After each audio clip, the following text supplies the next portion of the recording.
Bueno, muy buenas tardes a una versión, volvimos con el puesto, tuvimos parece que mucho éxito, así que yo soy Beatriz Castro, vicepresidenta de la Asociación de Guías, y en este capítulo número 20 tenemos una gran invitada, que ella es Gladys Garay, es un bióloga de vida silvestre. Su charla se titula Conozcamos los chulengos del Paine. Y Gladys es una mujer magallánica, nació en Punta Arenas, pasó su niñez en Tierra del Fuego y adolescencia en Punta Arenas, donde solía ir a picnics a su familia en el campo. Su contacto cercano con la naturaleza desde niña la llevó a elegir el oficio profesional de bióloga de vida silvestre, obteniendo el grado de licenciada en Ciencias Biológicas en la Universidad Católica de Chile.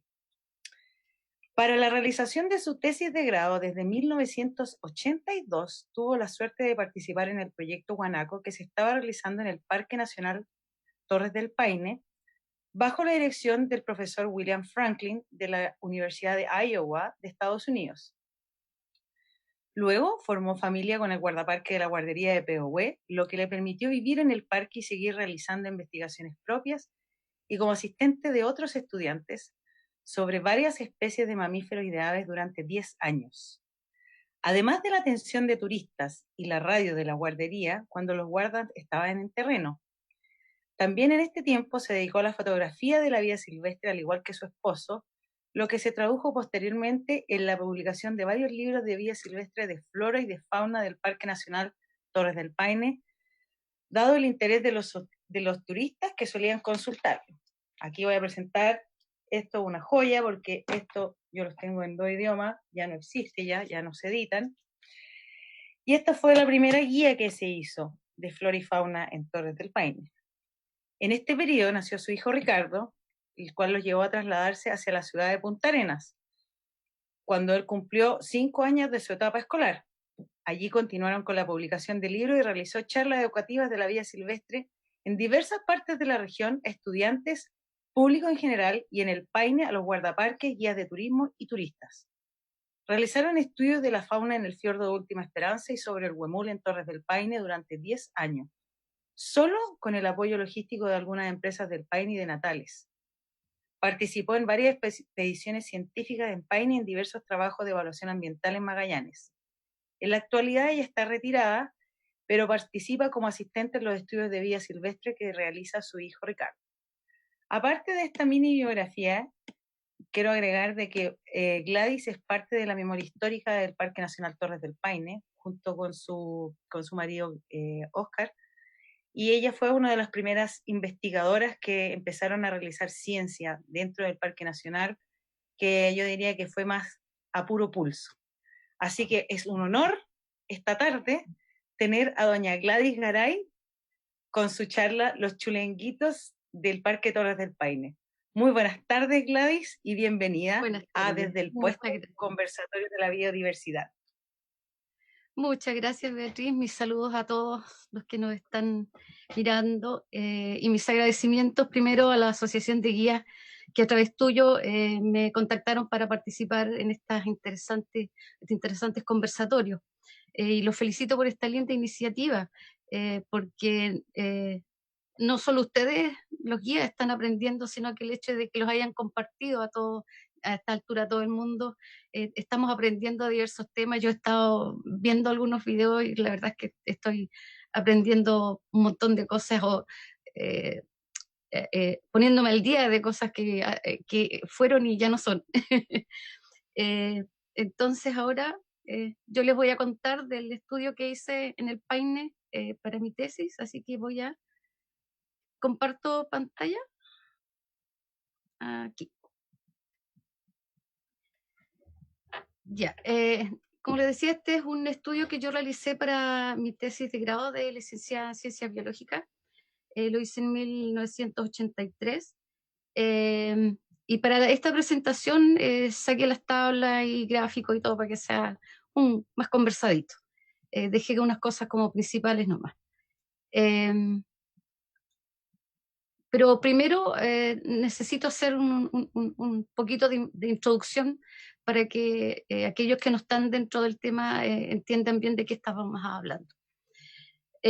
¿Cómo es la familia de los chulenquitos? Los guanacos, primero que nada, son animales sociales.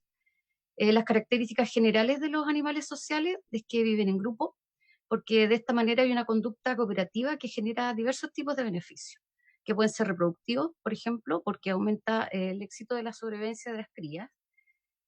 Puede ser un beneficio por el hábitat, ya que pueden localizar lugares adecuados para vivir. Puede haber defensa de territorio, pueden haber exploradores, construcción de madrigueras, de nidos, depende de los grupos. De alimentación, porque hay búsqueda, localización de forraje, captura de presa en el caso de animales sociales que son predadores. Hay protección contra predadores, detección, evasión y rechazo de los predadores, como en este caso que tenemos a los guanacos que son herbívoros. Ellos tienen relaciones sociales. ¿Qué significa esto? Que hay diferentes roles de los integrantes del grupo o subgrupos que se puedan formar al interior. Hay movimiento de estos grupos a otras áreas, que pueden ser por causas reproductivas, que es búsqueda de un área apropiada para nacimiento, o alimenticias, que, por ejemplo, si hay una estacionalidad en la disponibilidad de alimentos. Ahora, los primeros estudios de ecología y conductas de guanaco, como ya apareció en mi introducción que leyó Beatriz, lo empezó William Franklin, y la verdad es que él empezó en Tierra del Fuego, en 1975, y de estructura social, eh, igual los estudió William Franklin, Kenneth Radeke en el 83 y Morty Ortega de 1985. Y yo le contaba a Beatriz que Morty fue a mi universidad a hacer una charla porque él estaba terminando ya su estudio y entonces querían reemplazar por otro estudiante chileno y yo por supuesto quería volver a mi tierra querida, así que aquí estoy. Así que gracias a Morty y al profesor William Franklin que me acogió para ser mi profesor guía de mi proyecto. Ellos establecieron la estructura social de los guanacos que se compone de 5 grupos en Torre del Paine. Grupos familiares en donde hay un macho que tiene un territorio y en él tiene varias hembras juveniles y o chulengos, depende de la época del año. Hay grupos de machos en donde estos son grupos generalmente grandes, entonces hay machos de diversas edades, juveniles, adultos, machos viejos y todos que están sin territorio. Tenemos machos solitarios que puede tener un territorio pero sin hembras, o puede ser un macho que está en tránsito, buscando un territorio e intentando desafiar a algún macho que sea ya territorial para tomar uno, para él mismo. Hay grupos de hembras que también son varias hembras juveniles o adultas, que generalmente están en tránsito entre un territorio y otro. Y hay grupos mixtos, en donde estos son grupos grandes, de 30, 50, más de 100 animales, en donde hay machos y hembras y de todas las edades, desde chulengos, juveniles, adultos, viejos, todos se juntan ahí. Y esto es en invierno. Entonces, como vemos, todos estos primeros 4 grupos los tenemos en primavera, bien establecidos, y hacia el otoño empiezan a desarmar porque los machos dejan de defender su territorio, y ya en invierno tenemos entonces los grupos mixtos. Voy a partir inmediatamente con el estudio porque todos los estudios que se hicieron con el profesor Franklin fueron en el mismo sector. Empezaron en realidad el año 79. Las fechas anteriores que di son más bien de las fechas de publicación de los trabajos, pero los trabajos se empezaron antes. Y terminaron, ahí no estoy muy segura, alrededor de 1997. Así que fueron muchos estudiantes y muchos estudios diversos que abordaron diversos temas respecto del guanaco, pero también en esa época se estudió el puma, se estudiaron zorros, yo hice un trabajo con aves, etcétera. Entonces tenemos aquí el sector de la península, le llamamos así porque abajo tenemos el lago Sarmiento hacia el sur y al norte tenemos el lago Nordenskjöld y aquí tenemos el Salto Grande. Y este tiene un área aproximada de 32 kilómetros cuadrados. Las características del área de estudio, condiciones climáticas. Esto es importante para los animales porque aquí en esta región, en estas latitudes, hay una diferencia muy marcada entre verano e invierno. En cuanto, por ejemplo, a horas luz, en verano tenemos 18 horas luz, en invierno 6 horas luz, más o menos, en donde en verano temperatura media máxima 19.7, mientras que en invierno es menos 5.3, precipitación media alrededor de 102 milímetros en enero, 21 milímetros en julio, vientos dominantes del oeste con rachas sobre 100 kilómetros en verano, mientras que en invierno poco o sin viento. Ahora, un detalle, esto es información de los años 80. Estamos con calentamiento climático, y probablemente algunos de estos números habrán cambiado. Pero para la época y para el estudio correspondía. La comunidad vegetacional en este sector es Asociación Matorral Xerófito Preandino. Características que la especie predominante es la matabarrosa. Bueno, son sectores abiertos, muy abiertos, como se ve acá. Esta es la matabarrosa, hay también pastos entre medio, calafate. Hay áreas donde hay quizá un poco menos de matabarrosa y hay más pastizal, y aquí se ven matas de calafate. Y también dentro de esto hay pequeñas vegas con pastos y hierbas, y en unos poquitos lugares aún queda bosquetitos de ñir. Entonces, volvemos a nuestra estructura social, para mostrarles fotos. Aquí tenemos un grupo familiar, tenemos un chulengo acá, aquí un juvenil, no sé si apenas se ve, que es más bajito, más chiquito que la hembra que está atrás. Tenemos un macho solitario, tenemos grupos de machos, en este caso están todos echaditos porque era un día de mucho viento, entonces ellos le ponen el traserito hacia el viento. Y un grupo de hembras, acá se nota una juvenil y las otras son hembras. Y en invierno entonces tenemos a nuestro grupo mixto, con mezcla de todos los anteriores, como se dice. Ahora, ¿por qué es importante explicar esto? Primero, porque esta es una población migratoria. Esto también fue estudiado por el doctor Franklin y Morty. Entonces, ¿qué pasa? En otoño ya los machos dejan de defender estos territorios. Toda esta península en verano está con territorio. Entonces, hacia el otoño ya no hay defensa de territorio, y cuando las partes altas acá se llenan de nieve, los animales se van hacia los ríos, al borde de los ríos y hacia el borde de los grandes lagos, en donde la temperatura eh, eh, modera un poco el frío que hay, y se descubre la vegetación, y pues los animales pueden encontrar alimentación. Entonces, retomando la conducta y actividad de nuestros chulengos. Como dijimos, hay relaciones sociales, por lo tanto, ellos tienen que desarrollar ciertos patrones de conducta de comunicación, tanto con los integrantes de su propio grupo como las otras especies silvestres que hay en sus alrededores, y todo esto ocurre en la etapa infantil. Esta conducta social y la actividad que ellos realicen en esta etapa es muy importante para su sobrevivencia, y en última instancia el hacerse adultos y el poder reproducirse. Entonces, tiene que ver con su propio éxito reproductivo. Entonces, el objetivo de mi estudio fue, en general, estudiar el desarrollo de la conducta infantil de la población de guanacos del Paine, y en específico determinar el presupuesto de actividad con su variación estacional, determinar periodos de amamantamiento, relaciones sociales y la diferencia de esto anterior entre machitos y hembritas. ¿Qué significa esto?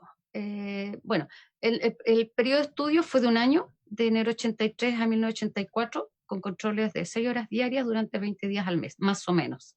Esto era promedio, habían días que eran más largos, hacía más horas, otros días más cortos, pero eso es como promedio.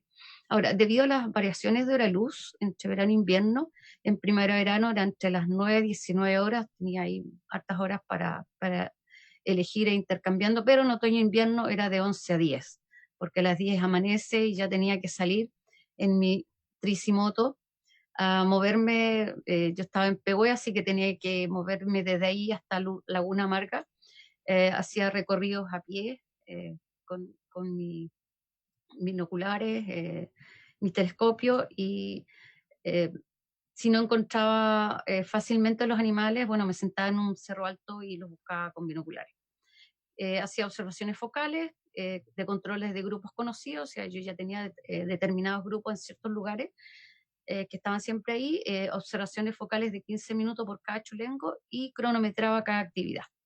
Ahora sí, ¿qué significa esto? Que yo hacía registros, por ejemplo, observaba a un chulengo del grupo por 15 minutos para hacer registros de presupuesto de actividad, o sea, cuánto tiempo pastoreaba, cuánto amamantaba, el descanso echado, el caminar parado, mirando o jugando, revolcándose o defecando o orinando. Otros 15 minutos me dedicaba a observar solamente amamantamiento, es decir, cuántos cholengos estaban mamando, cuánto duraba el periodo este de mamar y quién iniciaba y terminaba el periodo. Y otros 15 minutos de conductas sociales. Entonces, en este caso, observaba eh, que, que estaban los chulengos mirando, o el tiempo de estar mirando, si se asustaban y salían corriendo, olfateo hacia los otros animales y desde los otros hacia ellos, agresión de los otros animales hacia él, sumisión ante el macho, juego y si había algún tipo de contacto físico. Los resultados. Bueno, aquí de bonus teníamos que encontré o determiné un ciclo diario familiar. Y bueno, y la actividad del cholengo y su conducta social. En cuanto al ciclo diario, en primavera-verano tiene 3 áreas de uso, que es el dormidero en la nocturno en las partes altas de los cerros, un área de pastoreo en las partes bajas donde hay vegas, y la presencia de vegas significa que este es un territorio rico, digamos, de buen alimento. Y esto lo usaban en los días largos de verano entre las 9 y las 20 horas. O sea, a las 9 subían, perdón, a las 9 bajaban hacia Las Vegas y a las 8 más o menos subían. Y el área de descanso en la ladera de los cerros entre la 1 y las 3, más o menos, aprox. Mientras que el macho se mantiene a distancia del grupo, defendiendo su territorio, vigila la entrada de otros machos y los defiende activamente si aparece alguno. Mientras que en otoño-invierno tenemos que ya no hay defensa de territorio, se forman estos grandes grupos mixtos que se mueven en todo el área. Las áreas de pastoreo se mantienen en las partes bajas, pero ya es entre las 10 y las 5 de la tarde, tenemos días más cortos. Casi no hay descanso a mediodía y los dormideros siguen siendo en las partes altas de los cerros. Acá un paréntesis, agregando información que ya existía, para que después entendamos lo que va pasando. La hembra tiene un periodo de preñez de 11 meses. Esto es importante. La época de nacimiento entre noviembre y enero. Está dicho que es entre noviembre y diciembre, pero yo vi una buena cantidad de hembras todavía en enero, e incluso hay unas más tardías que pueden hasta estar en febrero, fines de febrero, teniendo a sus crías, a lo menos en esa época. Ahora, la conducta del parto. La hembra se separa del grupo, se va a un revolcadero. Se los voy a mostrar después, pero el revolcadero es un área en donde los animales se van a limpiar el pelo. Entonces es puro polvo y en ese lugar ella empieza a moverse. Aquí tenemos a la hembra preñada. Se empieza a mover, a pujar hasta que ya empieza a aparecer. Siempre aparece con las manitos primero. Y bueno, y nace la cría. Entonces, ¿qué pasa en el revolcadero? Que se llena de tierra. Bueno, ya está un poquito más fuera. Se llena de tierra y con eso ayuda a que se seque más rápido.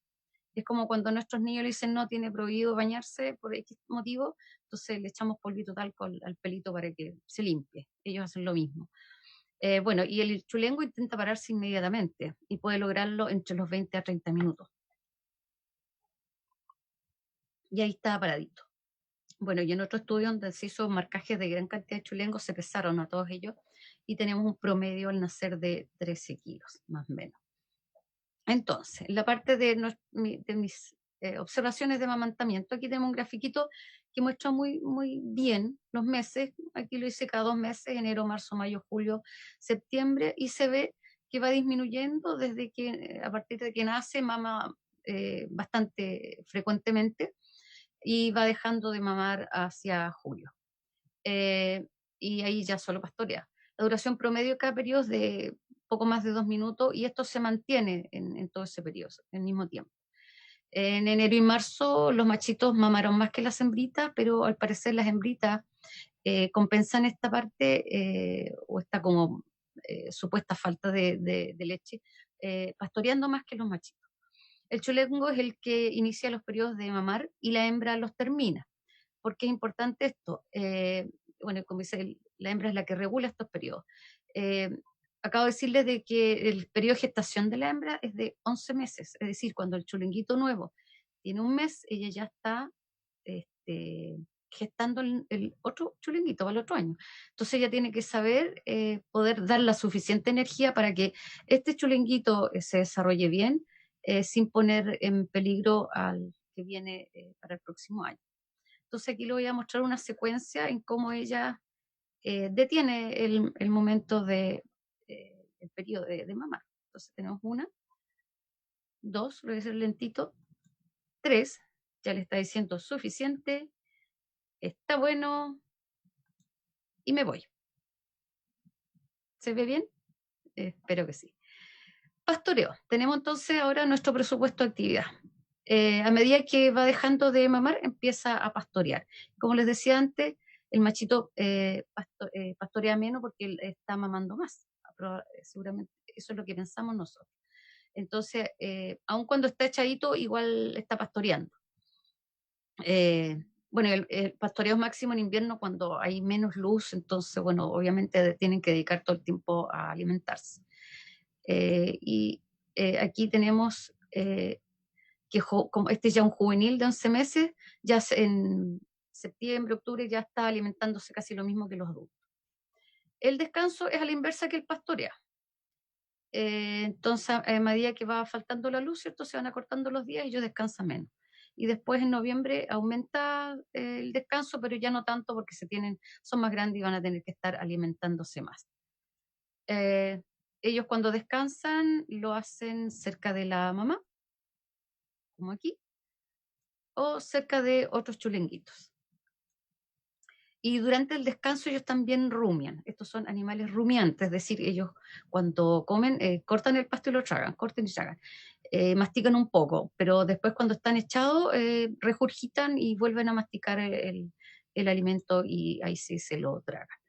Eh, al caminar, hay, también en verano hay suficiente tiempo para todo, entonces caminan mucho más tiempo en enero y además tenemos exploración del área para conocer su alimento, en busca de su alimento ya como al mes, poco menos, ya están probando cositas. Eh, También caminan cuando hay guanacos extraños que se van acercando, ellos se mueven o otros animales. Se mantiene el caminar hacia los dormideros, la cima de los cerros al anochecer y después las bajadas en la mañana y en invierno el traslado migratorio hacia otras áreas. El machito se mueve y explora más que la hembrita. Ahora, esto tendría que ver con la función posterior del macho para la defensa de su territorio. Es decir, necesita conocer bien los lugares donde está y las cosas buenas, los alimentos y las cosas malas, como los predadores. Observación y susto. Ante eventos inesperados fue mayor en los primeros 2 meses de vida, lo cual es bastante lógico, está recién nacido conociendo su entorno, entonces se asustaba, por ejemplo, de repente con otros guanacos, si venían dos machos corriendo, si en el caso de que el macho estuviera defendiendo territorio, o si ellos caminaban, volaba una ave, se asustaban, saltaba una liebre, zorro, lo que fuere, o había un llamado de alarma del macho. O sea, primero hay que correr y después darse vuelta a ver qué cosa era. Entonces, tiene que conocer sus posibles amenazas. El susto es vital, bueno, un poco lo conté, es vital para su sobrevivencia como respuesta a cualquier evento extraño potencialmente peligroso. Entonces, aún echaditos, pueden también estar observando. Otra vez, los machitos observaron con más frecuencia que las hembritas los primeros meses, también tiene que ver con su rol posterior de defensa de territorio y de su grupo en contra de predadores. Aquí tenemos un grupo de chulenquitos, cada uno se fijan muchos ojos mirando hacia distintas direcciones. El juego. El juego es una forma de ejercitar y mejorar la coordinación del cuerpo y también de poner en práctica algunas conductas que usarán en su edad adulta. Y aquí tenemos una foto, un momento muy simpático. Había un grupo como de más de 20 chulengos en verano y estaban corriendo todos de un lado para otro y de pronto una hembra decide unirse a la entretención y empieza ya a correr adelante y los chulenguitos la empiezan a perseguir. Esto un buen rato así, fue muy entretenido. Entonces, tiene que estar preparado para las largas caminatas, las corridas y el ataque por defensa de territorio cuando sean adultos o escape ante predadores. Por ejemplo, aquí tenemos una foto en donde está todo el grupo de guanacos arriba en la parte alta porque hubo un llamado de alarma, o sea, había un puma por ahí cerca. Así que todos suben muy rápidamente y después empiezan a mirar y tratar de ver por dónde está. El juego es mayor en verano, va disminuyendo en invierno, lo mismo, hay menos tiempo y prácticamente no juegan, se lo pasan todo el tiempo pastoreando. Y después vuelven a jugar un poco más en primavera. El chulengo macho juega más que la hembrita y Por ejemplo, acá un juego, igual uno podría ver como un juego de monta, y acá esto es bien característico de los machos cuando se pelean y hay contacto, se cruzan los cuellos y tratan de morderse las patas. Revolcamiento. Aquí tenemos un revolcadero, lo que les contaba antes, de los lugares que usan las hembras para tener su cría. Ocurre durante todo el año porque es sano mantener el pelaje limpio, ¿cierto? Pero, y bueno, y en verano, primavera, otoño, cuando el suelo está seco, se hace con mayor frecuencia, mientras que en invierno ya se hace menos frecuente porque el suelo va a estar húmedo. Y aquí tenemos un chulenguito, entonces, revolcándose. En cuanto a perdón, aquí hay otra donde hay varios, no sé si alcanzan a ver, varios revolcaderos y también en cada uno de ellos hay un guanaco limpiándose. La hora del baño para todos. La frecuencia de defecación aumenta a medida que va reemplazando la leche por la vegetación. Y en este caso, el chulenguito está usando un fecadero. Aquí les voy a contar que eso también está ya descrito, que los machos, para marcar su territorio, hacen estos fecaderos, ¿ya? Van a hacer caca ahí. Y están ubicados en la parte externa de sus límites del territorio y unos cuantos en el centro del territorio. Ahora, los chulengos y las hembras también los usan, pero igual las hembras usan otras, unas áreas un poco, no dentro del fecadero, son un poco más abiertos, más dispersos, y los chulenguitos también van. Generalmente cuando una hembra se empieza a fecar, se van los chulenguitos y es como el revolcamiento, un momento que varios van al baño, aquí se ve la hembra. También que no está haciendo en un fecadero. Ahora pasamos a las relaciones sociales. Aquí tenemos una de mis fotos antiguas, en donde el chulenguito va a ser reconocido por todas las hembras del grupo, ¿cierto? Y después ellos, cuando ya son más grandes, hacen lo mismo con los chulengos nuevos, y bueno, a medida que van conociendo las hembras de su territorio, pues cuando ya tiene más movilidad, y va a acercarse al macho también, a olfatear y a su ambiente en general. Aquí se están olfateando entre ellos. Y bueno, el olfateo es la forma de reconocimiento individual de los integrantes del grupo, lo cual es importante para el cuidado de la madre de sus hijos. Acá tenemos, por ejemplo, una hembra que está olfateando a su cría mientras amamanta, porque obviamente ella no va a estar pasando energía a un chuleco que no es de ella. Y también es importante para el regreso al grupo cuando se reorganizan estos grupos en primavera. Y también evitaría el cruce entre parientes. Y aquí tenemos un chulenguito que está reconociendo ese ambiente y está olfateando todo en sus alrededores. Contactos cercanos, tenemos que en verano pasan más tiempo con otros chulengos, jugando, incluso pastorean juntos. En otoño e invierno ya está más cerca de la madre. Bueno, en verano tienen ellos un territorio que es defendido, ¿cierto?, por el macho, así que pueden desplazarse libremente sin ningún drama. Mientras que en otoño se están mezclando con otros grupos, hay animales nuevos, hay machos y varios machos, de manera que hay más agresión. Entonces la madre pasa a ser una protección contra esa agresión. Ahora, la agresión directa no es fuerte, el rechazo al acercarse a otro adulto que no sea su madre puede ser solamente un movimiento de cabeza, como acá, que ella le dice, mantén tu distancia, y eso debe ser entendido por el chulenguito. Entonces hay una distancia mínima de tolerancia, lo mismo para reconocimiento de una cría extraña. Eh, hay más agresión en marzo, bueno, lo mismo acá que acá arriba, porque se exponen a estar más cerca de otras hembras. Ah, bueno, esto fue en el pastoreo y después ya con el resto del grupo. Ya la agresión máxima viene ya como juveniles, cuando son expulsados de los grupos, acá. Entonces, en este caso tenemos el juvenil ahí y la madre, que muchas veces la madre sale junto con el juvenil. Entonces ocurre esto en primavera antes de los nuevos nacimientos, aunque hay veces de que los juveniles se mantienen aun cuando nace la nueva cría, e incluso el juvenil intenta mamar, a veces lo logra, porque la mamá tiene leche fresca nueva. Pero bueno, la intención es que se evitaría la competencia alimenticia con las nuevas crías. Ahora eh, que a ver, la conducta de apaciguamiento de los chulengos es la sumisión. Esto es lo que tiene el chulengo para tratar de evitar la agresividad del macho territorial.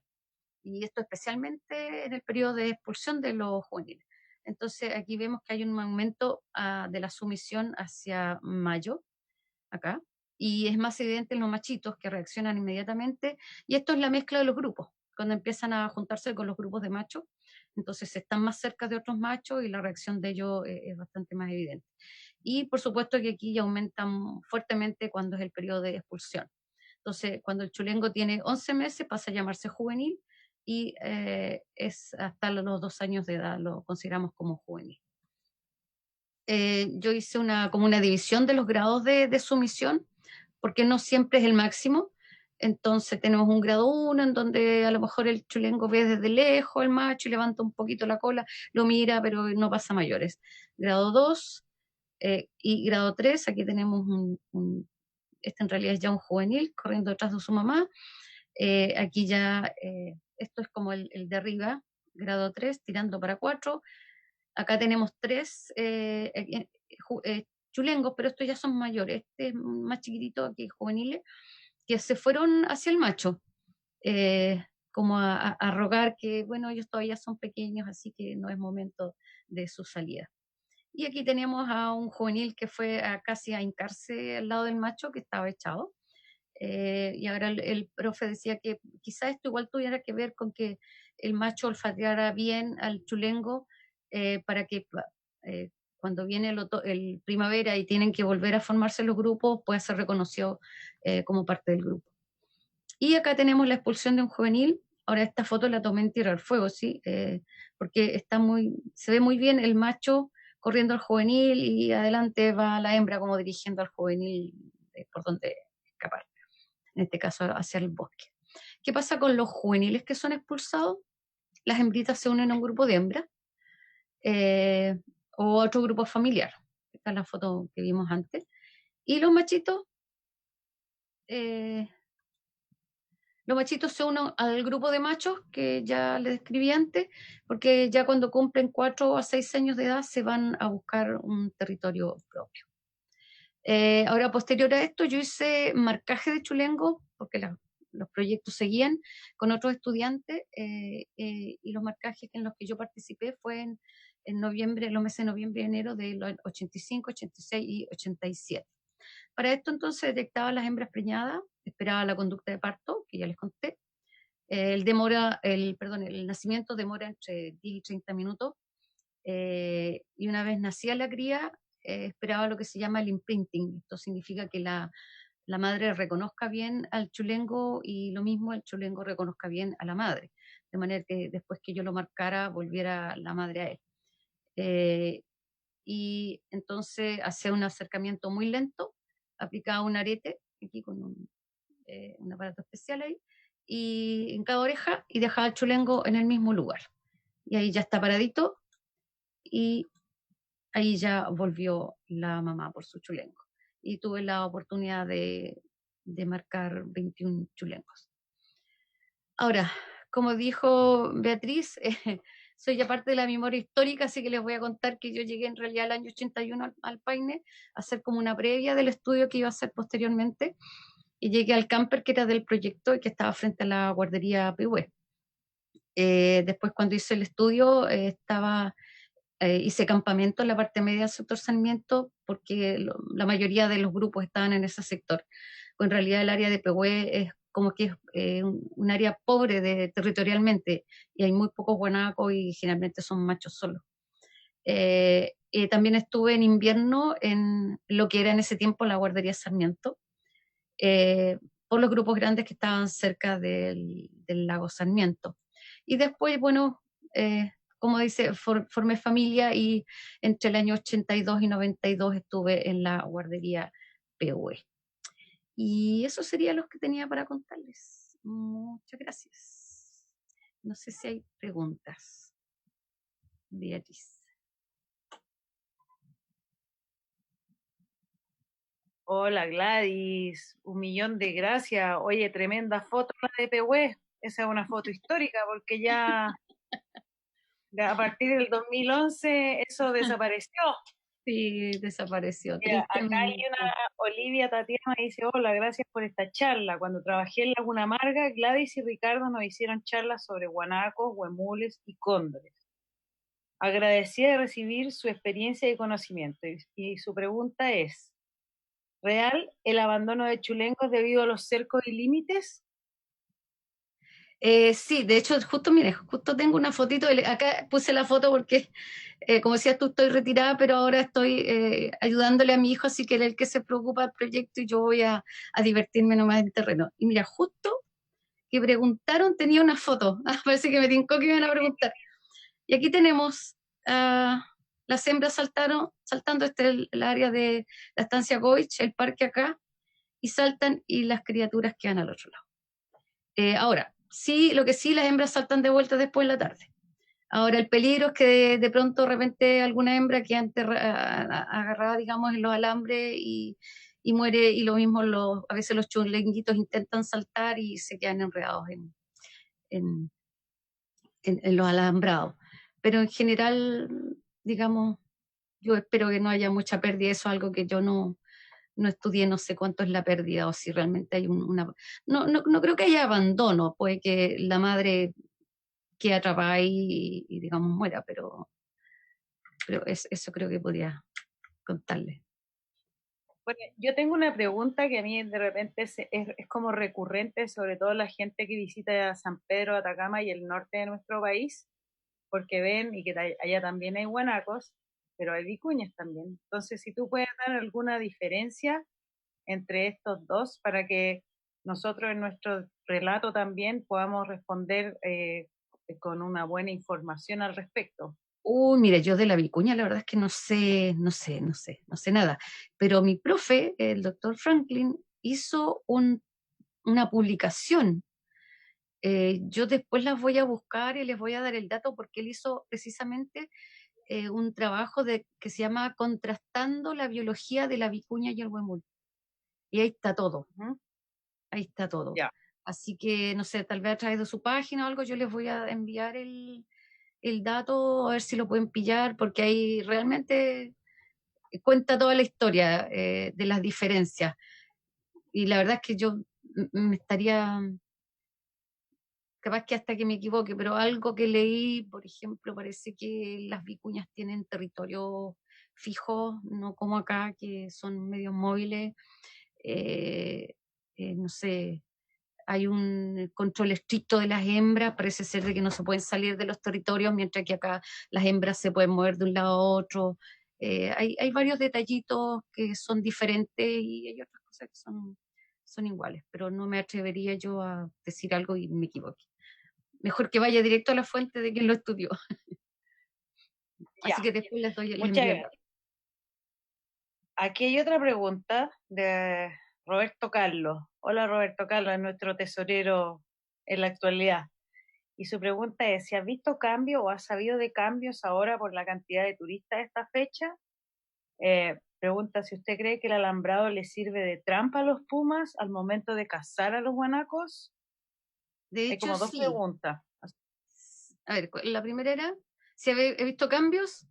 Bueno, la verdad es que de los... Sí, o sea, ¿se cambia por el tema del turismo? eh, la verdad es que para eso como que habría que estudiarlo bien. Ahora, lo que sí hemos visto cambio que es mucho menos guanaco en el área de Laguna Amarga, en la parte alta. Mucho menos guanacos, pero la verdad es que no podría decir yo, mira, es por la frecuencia de turistas que está pasando por el sendero, no sé, no creo, porque ya los guanacos están muy acostumbrados a los turistas, puede que tenga más que ver con una cuestión ambiental. Los últimos años habían poquísimos guanacos. Ahora no sé, ahora con esta detención de movimiento, sería interesante preguntarle a los guardaparques si los guanacos están volviendo, porque sí, donde estaba aumentando mucho era hacia Laguna Azul, se estaban yendo grandes grupos a la parte de los bosques que antes ellos no ocupaban. Entonces, no sé la dinámica que ha estado pasando allí, por lo menos con los guanacos. Y sí hemos visto de que el cerco les sirve a los pumas para cazar. Eh, los animales se asustan y si no pueden saltar, ahí los atrapan. Pero en realidad no hay que tenerle miedo a esta cosa de lo que haga ¿Ya? el puma, porque el puma, ¿se escucha? El, Sí, el, el puma es el que mantiene a la población sana. Eh, yo creo que hay que cambiar desde hace ya muchos años, tenemos que estar cambiando este concepto de los predadores. Los predadores van a alimentarse de los animales más lentos, más enfermos, qué sé yo, y van a, de esa manera, los más aptos, los mejores son los que están reproduciéndose. Entonces, el puma tiene su rol en este sentido. El puma no es malo, digamos, no es malo porque se come guanaco. Nosotros comemos oveja y comemos muchas otras cosas más. Eh, entonces, él cumple su rol de estar regulando esa población, que no hayan tantos guanacos, de que los guanacos que sobreviven son los mejores, porque él va a alimentarse de los más débiles. Y además el guanaco con esto está generando alimento para otros. O sea, si lo piensan, los cóndores se alimentan de carroña. Entonces se alimentan de lo que el guanaco mate. Si el Ujú. guanaco, o sea, el puma mate, si el puma no mata guanaco, no hay alimento para los cóndores. Va a haber menos alimento para los zorros, menos alimento no sé, pues, para los caranchos y todo eso. Así que hay que saludar al señor Puma que siga haciendo su pega. Otra pregunta que me imagino que estará referida dentro de los estudios que tú realizaste. Si tú viste en estos años de estudio si el número de guanacos varía mucho o poco, se mantienen de un año a otro en esos tiempos, me imagino, porque esa información igual tendría que ser actualizada hoy en día, porque igual Y hoy en día con el turismo igual hay guanacos que mueren atropellados, por ejemplo, que antes no exactamente, sucedía. sí, que antes no sucedía. Bueno, cuando yo llegué al parque el año 80, la población de guanacos recién estaba como en alza, porque acordemos que estos eran campos ganaderos, entonces la Ganadero. población de guanacos era baja, y no recuerdo yo el número, me estaría carrileando, pero no sé, 500, 600, 800 animales nomás, y después fueron aumentando, y subiendo, y subiendo, y subiendo, fueron una población grande, y después empezó a bajar, y todavía nadie, bueno, la verdad es que desde aquella época en que nosotros estuvimos estudiando, nadie más después los volvió a estudiar. Entonces, no sé por qué hubo otra baja de cantidad de animales en ese sector, en Laguna Amarga, pero eso se fueron, lo otro es que empezaron a salir hacia afuera. Ya los Mm. ganaderos fueron más tolerantes porque también era un atractivo turístico para ellos. Entonces ya no los mataban tanto, no los perseguían tanto, entonces igual los guanacos se fueron hacia afuera. Entonces, no sé, hace unos años que hicimos un censo con Morty, encontramos, la verdad es que la mayor parte, creo que la mayor cantidad que encontramos estaban afuera, en grupos grandes de familiares y grupos grandes de machos habían afuera del parque. Así que todo Mm. eso hay que como meterlo adentro de esto, digamos. Y hacer una actualización ahí. Habría que hacerla, pero Sí. Ahora, aquí falta, hay otra pregunta de la falta. Cris Robles, me dice. Hola Gladys, tu libro Conociendo Torres del Paine, este libro que está aquí, ¿ya? Dice, fue mi Biblia como guía. Y ella agrega, en el sector de Serrano hay una familia de guanacos que se dice que son sobrevivientes del último incendio.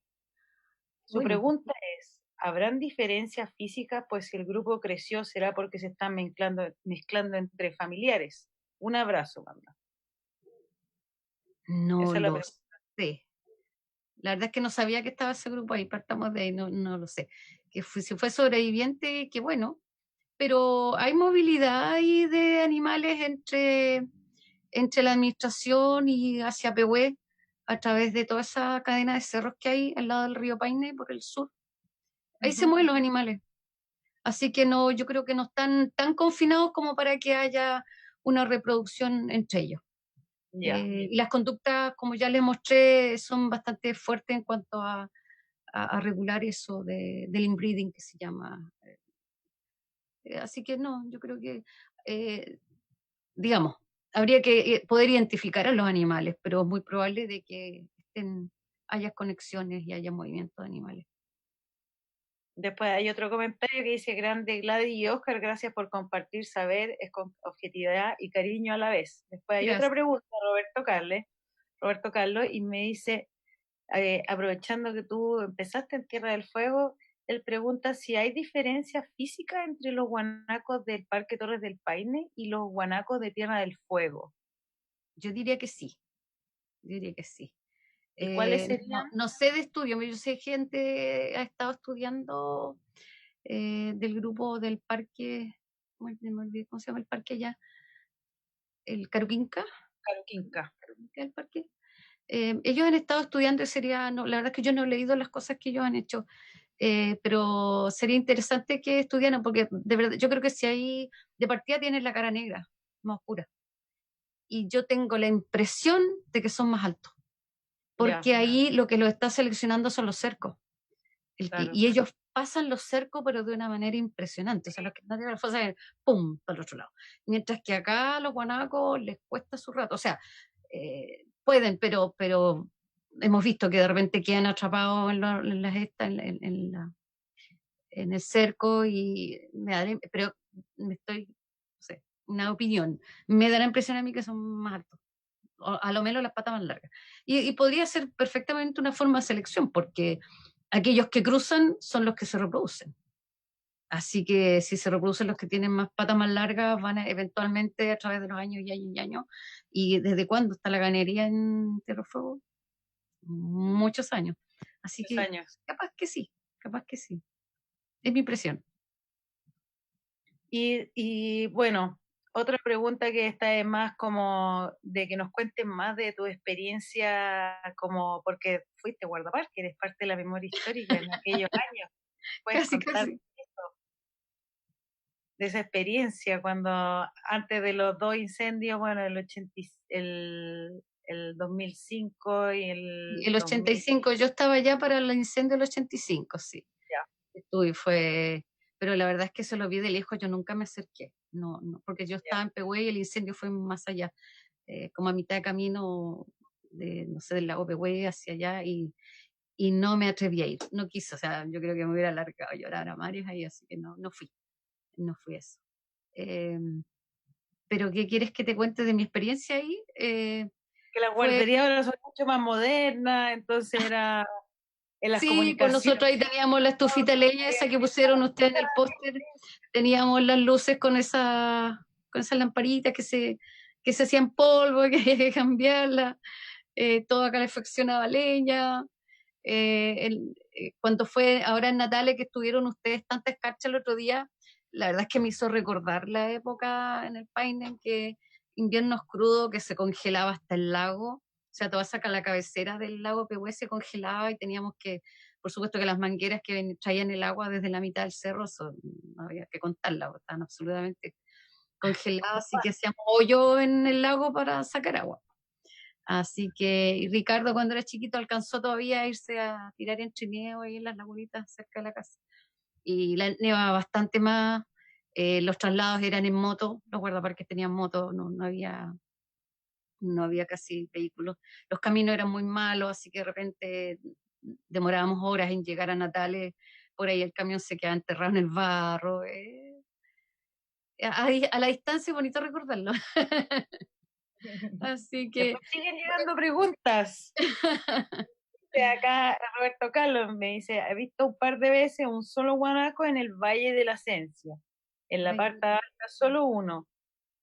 ¿Son guanacos viejos, es su pregunta, o se van a morir solos? no lo sé, ahí no podría ser. No, no, no tengo respuesta. Si hay un solo guanaco, lo más probable es que el área territorialmente no es buena para alimentarse. Ya, Entonces, es un guanaco que anda ahí buscando algo. eh, pero en los lugares, como dije antes, por ejemplo, que en Pehue casi no hay vegas grandes, es puro cerro, ahí la parte cerca donde estaba la guardería, ahí en general eran machos solos y si había un par de hembras y cosas así, y eso se ha descrito que tiene que ver con la riqueza del territorio, entonces, donde hay menos guanaco y menos alimentos, en ese menos aspecto, territorialmente. territorialmente, claro. Mm. Bueno, después Cristian García dice, en Tierra del Fuego son más grandes, más oscuros y muchísimo más temidos que los del continente. En Tierra del Sí, Fuego son son más más agresivos, grandes, más oscuros y más más agresivos. tímidos también Son más dice. agresivos y son más asustadizos, como dice el tímido, uno basta con que pare el vehículo en la carretera, ni siquiera sales, lo paras y el guanaco se escapa. Sí. Parte corriendo. Hay muchas diferencias conductuales, sí, sí, sí, sí. Sí, yo también he visto un poco en la sierra, en la zona de Baguales también, que también como hay menos tráfico, menos gente también parten corriendo, pero no sé si ya más técnicamente ya no puedo decir. Mm. Bueno, Gladys, a ver, no tenemos más preguntas a nuestros auditores, ¿no?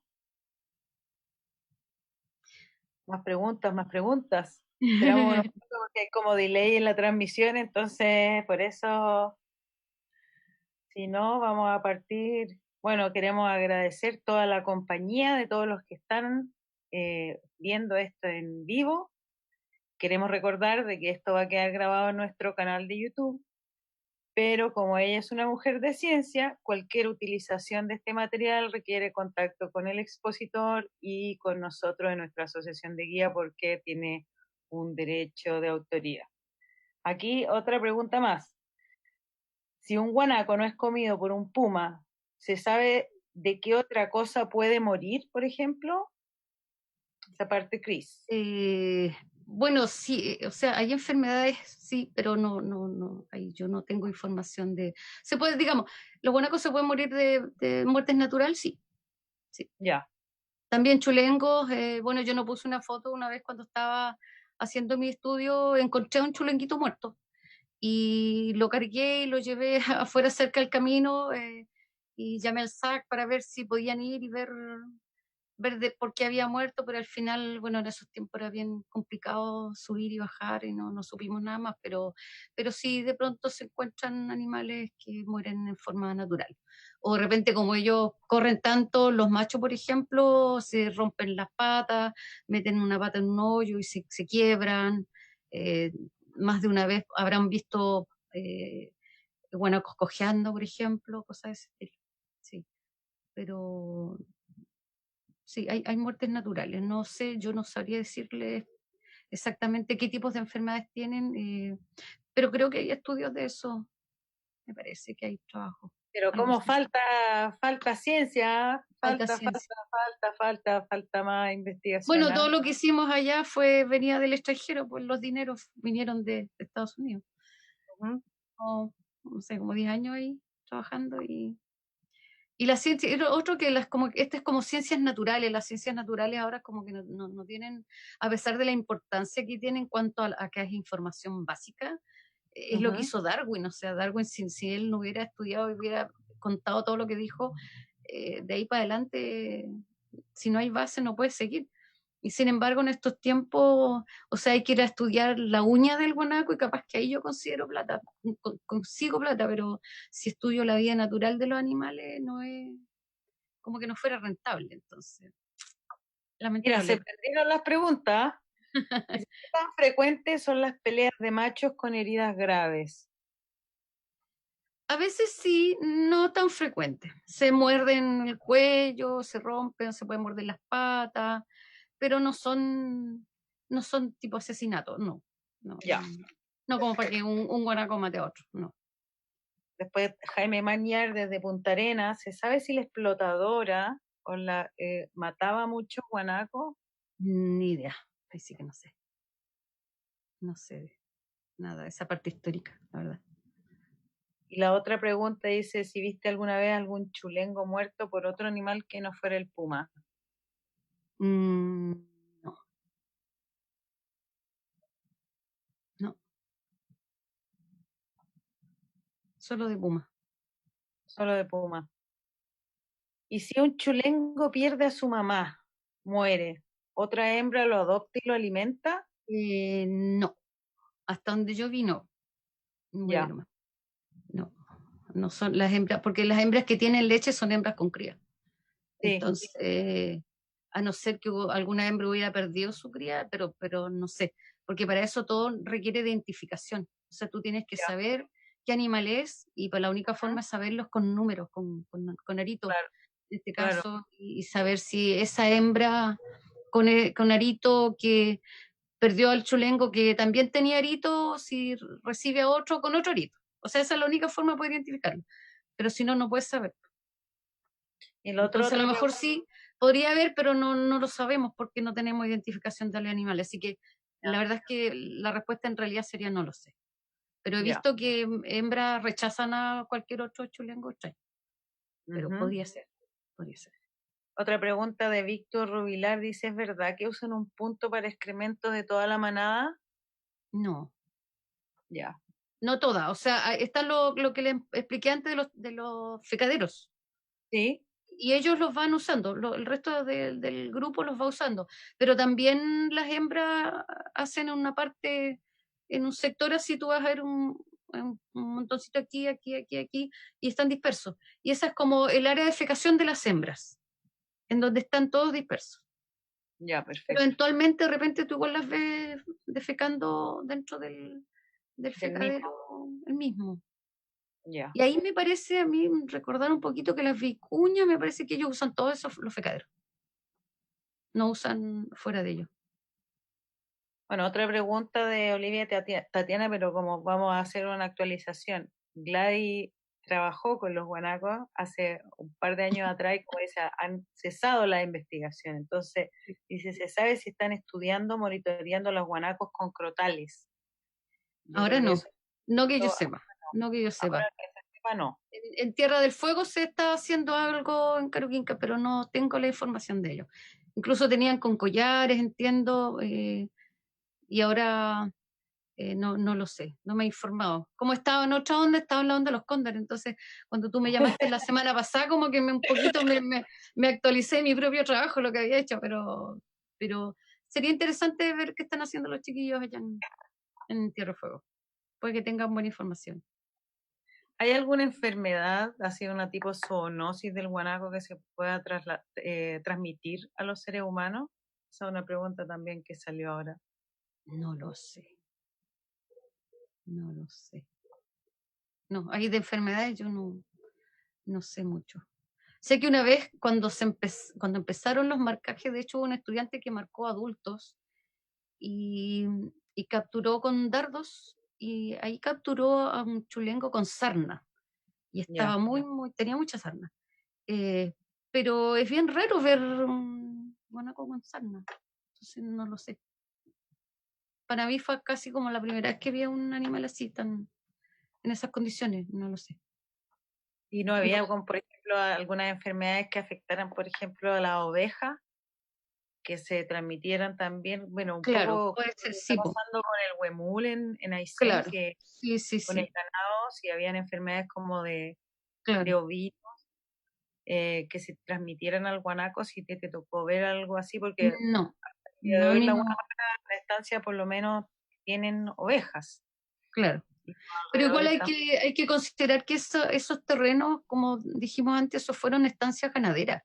Entonces, los guanacos la empezaron a reocupar de nuevo y bueno, lo que había seguramente ya ellos lo internalizaron, entonces no los afecta tanto como si fueran animales. En el caso de los huemules, parece que eso los afecta bastante más.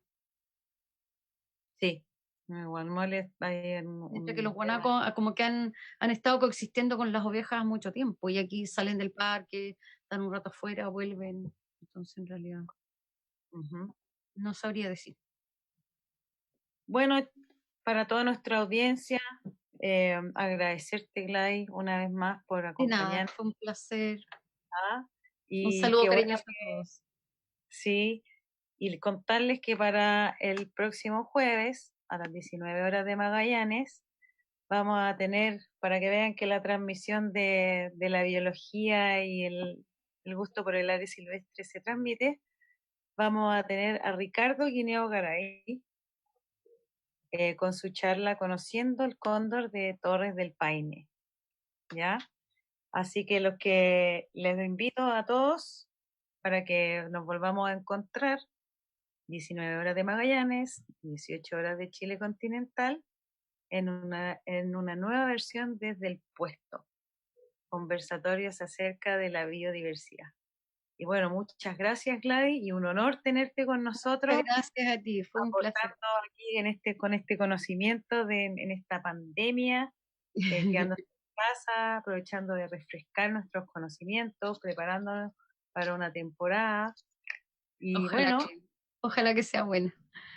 esto va a quedar grabado en nuestro canal de YouTube, Guías Natales, ya, así que recuerden siempre derecho a la información, permiso, derecho de autor, nos contactan en nuestra página web Sí. www.guiasnatales.com. Y Muchas gracias, quiero Jenny. agradecerle igual el hecho de que ustedes en realidad son el camino a través del cual nosotros podemos comunicarnos con la gente. O sea, los guías para mí son muy importantes y cada vez que hemos estado en el panel y hemos podido hacer charlas, lo hacemos porque ustedes son los que transmiten esta información. O sea, la información de los estudios científicos generalmente queda en los trabajos publicados y no se da a la gente. Y por eso yo casi no tengo estudios científicos publicados porque publiqué libros para que se instruyera y aprendiera a la gente, y eso todo pasa a través de ustedes, así que en realidad el agradecimiento es el mío por lo que están haciendo por la difusión de la vida silvestre. Muchas gracias y bueno, muy buenas tardes a todos y nos vemos entonces el próximo jueves. Chao Chao. a todos.